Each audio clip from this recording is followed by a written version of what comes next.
Well, good evening and welcome to the last tackle here on the Sportsman. In the studio with me this evening, two former Great Britain England captains, of course, Paul Sculthorpe and Adrian Morley. Gents, thank you for joining us. Moz, it's a good time of year, isn't it? Wembley around the corner, semi-finals on the way, summer rugby at last. We've had a good look at all the teams. We've seen the storylines unfold. It's always kind of, when you get into that middle third, it's always a good time of year, isn't it? Yeah, fantastic. But looking at the Super League table, I've never seen the Super League look like this at this stage of the year. So we've got the top 6 teams all on equal points. It's absolutely fantastic for the sport, so evenly contested. Semi-finals of the Challenge Cup next weekend. Sun's out. What more can you ask for? Yeah, I mean, Moss says he's never seen the table like this. I can't remember a spell of kind of results consistently being inconsistent as they have been in the last few weeks. Every week chucks up something completely different. Yeah, I mean, it's obviously it's what we wanted to see, isn't it? You know, a competitive Super League, and we're certainly getting that. You know, you look at the table and you can go from first to sixth based on points difference, and it's crazy, you know, to see where teams are at week to week. But you know, as I say, it's what we want to see is a strong competition, and as you say, coming into the middle of summer now, and you know, some dry tracks, some fast flowing rugby, and we're looking forward to some good games. Yeah, loads to get through this evening as ever, and of course, over the last few weeks, we've been keeping a keen eye on the situation at Hull FC since the departure of Tony Smith. Richie Myler in as the new director of rugby, and we were able to catch up with him this morning. I'm loving it, to be honest. It's a completely different role. It's a completely different challenge. It's the same sort of concept, if I'm honest. I'm dealing with players. I've done that for the last 18 years playing, and getting the best out of people around me. I feel like that was my strength as a player, was to galvanise a group and to empower them to play better. So ultimately, I didn't have to do a great deal of the work. So there's a lot of good, talented people in this organisation. So I'm fortunate to be surrounded by that. And yeah, if my role is to bring all that together and make sure that we all perform well.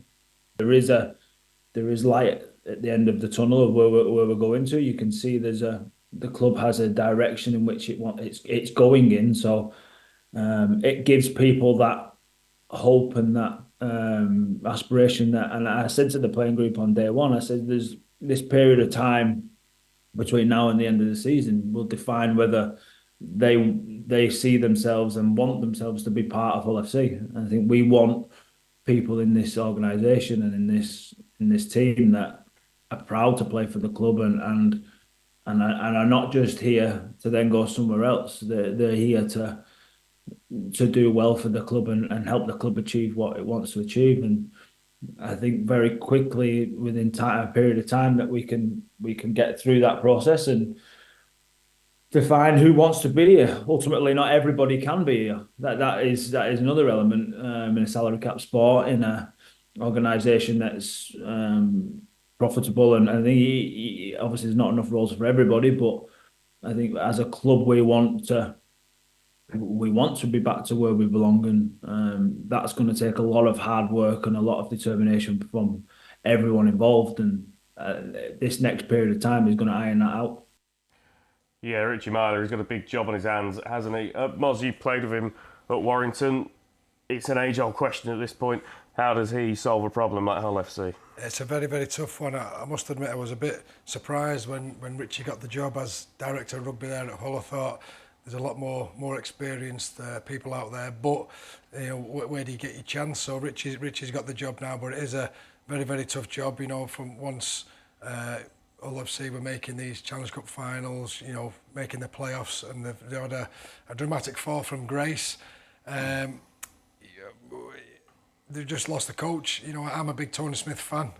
You know, in my opinion, I thought the club should have stuck with Tony and give him the resources to build a competitive squad. You know, look, if you look at the squad's poor. You put any coach in there now, they're not going to do very well. But Tony Smith is as I say, in my opinion, a great coach. I think we should have given Tony the arsenal to take Hull forward, but he's got a tough job on his hand, Richie Myler there. Yeah, Scully, that's 2 minutes from over an hour that Richie spoke to the media this morning. He spoke a lot about the long-term vision, but what is obvious is he's got a very big decision on his hands in the short term in terms of as Moz alluded to, who takes over from Tony? Yeah, it's a massive question, isn't it? Who gets the job and who's available to take that job? Quite like Moz, I was quite surprised in Richie getting that role so early in his post-playing career. But as he said himself, he's played in a key position throughout his career. He's been a leader on the field and no doubt confident in speaking and dealing with players. But it's a tough job. It's a club that demands success from their fan base. They've got a loyal fan base, and it's there's going to be big changes because, as Moz said, whoever the coach is, it's the players who cross the whitewash and have got to deliver. And at the moment, they're certainly not doing that. He did allude a few times this morning to improving performances in the last couple of weeks. Obviously not bearing fruit in terms of results just yet, but let's just take a recap of the weekend's action. Wigan against Catalans. Scully, Wigan looked a little bit more like Wigan. Yeah, they did after the start of the game. Obviously going 8-0 down, but then scoring 30 unanswered points. But yeah, as you said, once they got into the stride, completely blew Catalan away, and it was a strong performance. Feeds into exactly what you said at the top of the show, Moz, about the unpredictability of it. Two teams that you'd expect to be, strong and have been strong, coming into the game at the back of defeats and a big scoreline. Yeah, it was a game, a cliche game of two halves. The first half, Catalans were very good. Second half, Wigan were very good. But just looking at the table, I think Wigan will be the happiest out of this top six. Not only are they top on goal difference, they've also got a game in hand, Wigan, so they'll be sitting pretty, and to knock Catalans off in the manner they did at home sends out a pretty strong signal to the rest of the Super League. So yeah, they went about the business. Good win for Wigan. Didn't seem to be a huge amount of panic from Wigan after that Hull KR defeat. Matty Peake seems to have a very settled camp and probably a realisation that perfection is unrealistic in this league. Yeah, and you look at what Wigan have been through. They've been through some big games, haven't they already? Starting with that World Club Challenge game. So yeah, there'll be no panic from Matty on the back of that Hull KR defeat. More in getting back to what they know they're capable of, and the squad they've got. They were clear favourites. Before a ball was kicked this year, and rightly so. And we'll take that confidence. Going into that Catalan game, but I think worries for Catalan as well. They've, it was only a month ago we were talking about some of their, performances that were putting out. Beating Warrington, beating Saints, and then seem to, fallen off a cliff in the last month or so. 3 games on Friday night. Huddersfield Giants 16, Salford Red Devils 18, Leeds Rhinos 46, London Morocco's 8, Warrington Wolves 24, Hull FC 6. Moz, Sam Burgess will be happy. Paul Rowley will be happy. Rowan Smith probably be relieved. Fair assessment of those 3 results? Yeah, I think so. I watched all the games. I thought the Salford game, I thought the scoreline flattered Huddersfield a little bit. I thought Salford were by far the better side, and they made hard work of it at the end. And the last couple of minutes, they could have snatched it, Huddersfield. But yeah, I think Sam Burgess with Warrington, it was just a pretty workmanlike victory. Hull, at the moment, their confidence is very, very low. So they was expected to get the win. Was Warrington, and Leeds. London. At the minute they are the weakest side in Super League. So Leeds again were expected to get the win. It was at home, and it was a big scoreline, but nothing we didn't expect really. Yeah, when you look across those 3 results, it obviously keeps Salford and Leeds kind of in touch. It keeps Warrington in that front pack as well. There really isn't much kind of correlation between performances at this stage in the season, but Warrington are kind of showing that little bit of grit to get results. Yeah, I thought it was a gritty performance from Warrington. I don't think it was brilliant, and you look at Hull FC. We've spoke about Hull FC for a number of weeks now, haven't we? I think a ruthless Warrington should have blown them away, but you credit Hull, you credit their effort and endeavour. The quality is not there to score points themselves, but Warrington, it's a win, and it just shows how each team is capable of beating each other and are doing at the moment for that league to look like it does. Saturday result of the round, we've put St Helens under the microscope a few times in the last few weeks, Scully. We will of course talk about them in a minute, but Hull KR 40, St Helens 20. I think we've got to start talking about Hull KR as genuine title contenders at this point. Yeah, 100%, because of the performances and the consistency as well. You know, I sat in this chair last week and said Hull are favourites and will probably win the game. Tough call against Saints, you know, who are always up there, but on performances currently, and they backed it up. You know, some of their players, you know, with the obvious one, Mikey Lewis, who's just leading the way for Hull, playing with so much confidence at the moment. And then, you know, you look at some of the likes of Dean Hadley, you know, Jai Whitbread, just outstanding performances. Yeah, how good's Mikey Lewis was? Oh, it's fantastic. It's great to watch, you know, when you get players like that who you don't know what they're going to do. You know, it looks as though he don't know what they're going to do, but it's so exciting. You know, he's a fan's favourite and quite rightly so. Great that he got international recognition last year, but just on about Hull KR, they are, let's not forget, they're in the semi-final of the Challenge Cup next week as well. So I think they'll be really, really pleased how the season's going. And yeah, you're going to have to start talking about them as potential Challenge Cup finalists and or winners, and Super League finalists and or winners. It's you know, if they keep knocking off these the big boys, they're going to become a big boy themselves. But St Helens, Scully, we alluded to this previously. We hold them to a higher standard than most.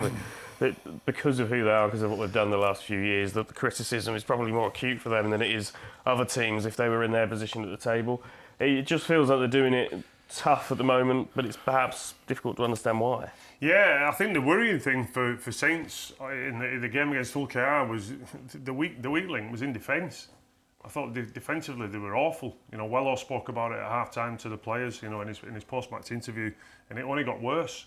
And the one thing you don't accept at St Helens and have never needed to accept is that weakness on defence. You know, they've always been renowned for you know, their aggressive defence, the fast line speed, and we just didn't see that. And you know, getting caught on the edges like we've been caught quite a number of times this year already is a big worry for Wello, I'm sure.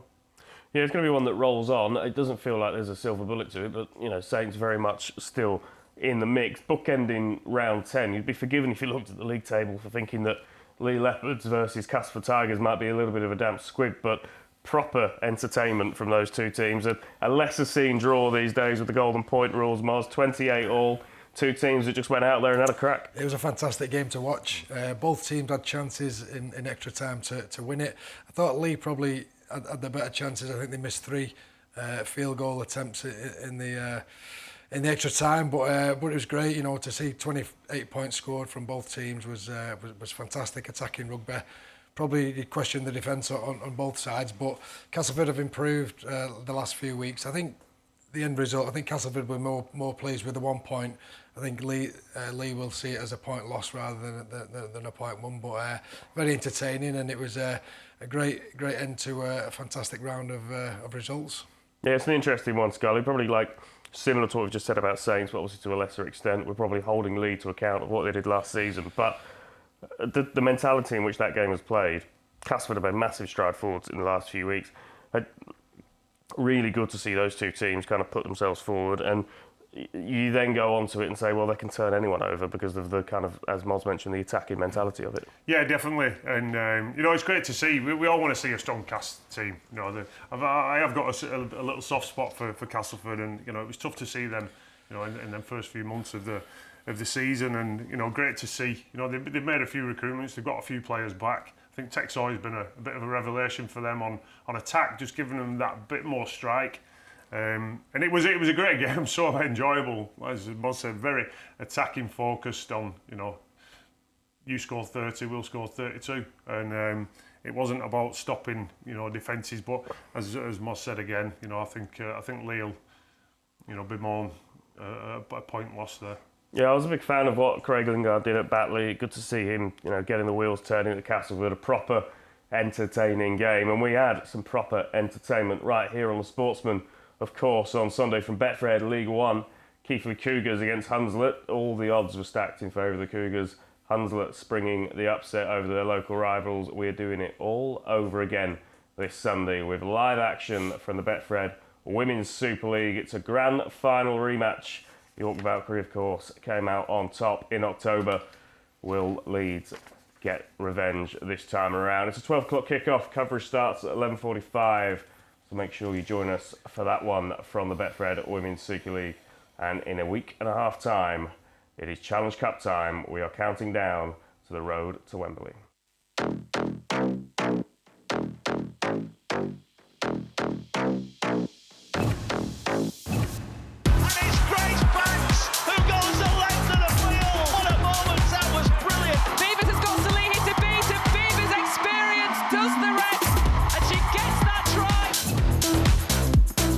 Going sideways, then Nagama wrestles his way through, and Kev Nagama took full advantage.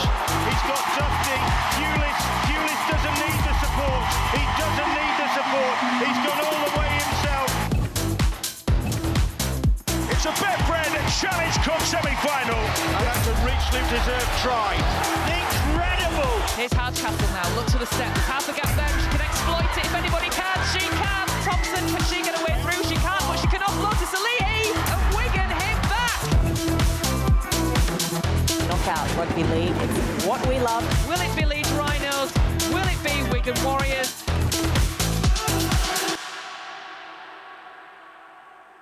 Yeah, what a weekend that is going to be. A double-header, of course, at the Totally Wicked Stadium with the Betfred Challenge Cup, and another one of those at Doncaster as we get ever closer to the road to Wembley. Wembley way on the horizon. But of course this weekend, 6 very important games in the Betfred Super League. Starting off with an absolute stomper. They've knocked St Helens off Moz. They've got rid of Wigan.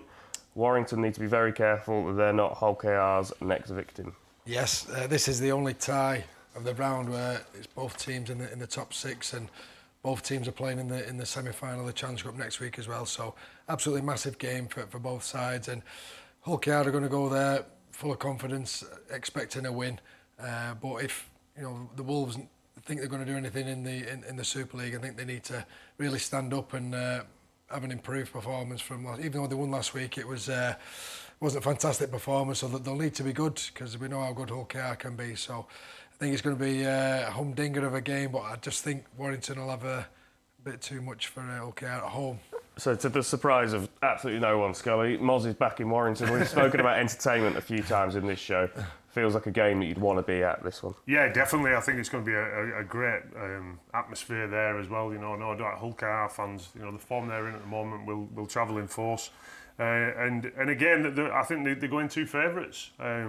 They've been, as you said, outstanding. They've knocked Wigan, they've knocked Saints. They're just growing in confidence week by week, and the players are performing. As Boss says, I wasn't convinced with Warrington's performance. I thought, they should have, seen off Hull a bit more convincingly. But 2 teams who love to throw the ball about, so we're gonna no doubt see plenty of points in the game. But I do think Hull KR are favourites. St Helens goes to the Jungle this weekend. Moz to play Cass. St Helens will go there as favourites, of course, but Cass are improving. St Helens having a little bit of a shake in terms of performances. It is banana skin, this game. Yeah, it is, and it was a banana skin for Salford, wasn't it, a few weeks ago when they went there and got the loss. But I just think with the performance last week, St Helens, I think Paul Wellens will be cracking the whip this week. I think he'll get the defence back on track. And even though it's a really tough place to go to, Castleford, especially the form they're in, I think Saints will go there and get the job done at the Jungle. Also on Friday night, all aboard the V1 guided busway down the East Lancs from Salford to Lee. Derek has put the Oasis tribute act Oasis. Easier to say than it is anything else. But which one of these sides will be looking back in anger, Scully? I think Salford are probably favourites going into this game. I love watching Salford. I just like the way they play. The way they love to attack. And a better defensive performance up until that last 10 minutes against Huddersfield, where they completely switched off. And I think that's something that Rolls will be speaking about, to stay mentally tough, throughout the 80 minutes. Lee, as I said, they'll be disappointed with that only 1 point against Castleford in a game which I think they probably deserve to win. But it's at home, no doubt there'll be a big force behind Lee at the Sports Village. But I think Salford are favourites. Yeah, interesting one this, Moz. Traditionally, up until last season, LSV somewhere that Salford struggled, but Paul Rowley seems to have kind of had the working outs of Lee in the last couple of seasons. He has got a good record there, and so over the last couple of years, Salford have been getting the victories. But I just think the way Salford are going about the business, Hull have had a bit of an indifferent start, for injuries and one thing or another. I just think Salford will be going there in a bit more confidence than Lee. It should be a big crowd. Let's hope it is, and I think Salford will be a close one, but I think Salford will get the 2 points. Huddersfield Wigan is an interesting one. Scully, Huddersfield have been decent nick before back-to-back defeats, but just the total margin of defeat in those 2 games of 5 points. Wigan obviously back to winning ways reasonably comfortably against Catalans. They've got to go to Huddersfield. It feels like the kind of form is with Wigan, but Huddersfield we know can be dangerous. Yeah, I think the thing is with Huddersfield, isn't it? It's just the inconsistency. We know on the day what they're capable of doing, but you just see some frailties in their game and some lapses of concentration and discipline, which I think has cost them games. Wigan, you know what you're going to get. You're going to get a solid performance. And I just think currently, Wigan will want to build on that win against Catalans. I think they'll have too much for Huddersfield. Interesting parallel. This game was the Warrington Hull KR game. 2 Challenge Cup semi-finalists playing each other the week before the semi-finals. Obviously, the fixtures have alternated, but does that add a kind of extra psychological mentality to these games? I don't think so. I mean, what Scully was saying before, you want to go into a semi-final in good form and battle hardened, really. So all 4 teams will be going at this Super League fixture 100 miles an hour. But I agree with Scully. They did promise something. Huddersfield Giants, they looked like they were improving and the form was going that way, but they've just had a wobble, really. So on current form, I think Wigan will go there and get their victory. But it's good to see Huddersfield up there, and who knows on the day. But I think Wigan will be a bit too strong. Catalans versus Leeds. Scully, coming into this game, looking at the form, the inconsistency of both teams, players missing on. Certainly for Leeds, who are without Brodie Croft, as well as a few other key names, actually looks like an absolute basket case of a game, this one, and anything could happen. Yeah, anything could happen. It could be hundreds of points and nobody would bat an eyelid, would they, on the current form of both. I think Catalan need a response, and certainly at home after recent weeks, and probably see this as a game where they can do that. Leeds, I don't think you read too much into the last game against London. I think that was expected. And still, they're not convincing for me. And without Brodie Croft, it's a massive hole certainly in their attacking line. As we said, 2 inconsistent teams, difficult to call, Muzz. Yeah, it is difficult to call. I just think Catalans, with the travel and the home advantage, I think Catalans will start favourites. But Leeds have gone over there in recent years and got the victory, haven't they? But I just think with Leeds' inconsistency, I think Steve McNamara will be getting the Catalan boys back on track, because at the start of the year people were talking about Catalans as being grand finalists, if not grand final winners. They've not shown that in recent weeks, so they need to get back to winning ways, and I think they'll do that at the weekend.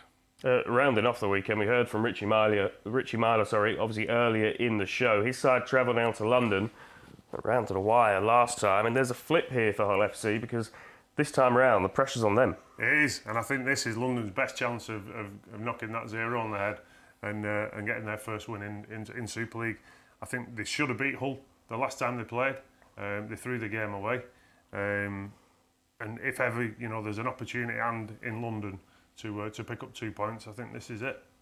Yeah, it feels like a game that London will have drawn a big circle around on the fixture list. Yeah, definitely. But I just think in recent weeks, even though they've still not been winning, Hull FC, there has been a marked improvement in their performances, and you've got to say against stronger sides than London. So I think Hull will go down there and get the win. But you're right, I think London would have said, right, that's our best chance without a doubt. But I still think Hull FC will get the 2 points. Gents, been a pleasure as always. Thank you for joining us. Don't forget, live Betfred Women's Super League action here on the Sportsman on Sunday.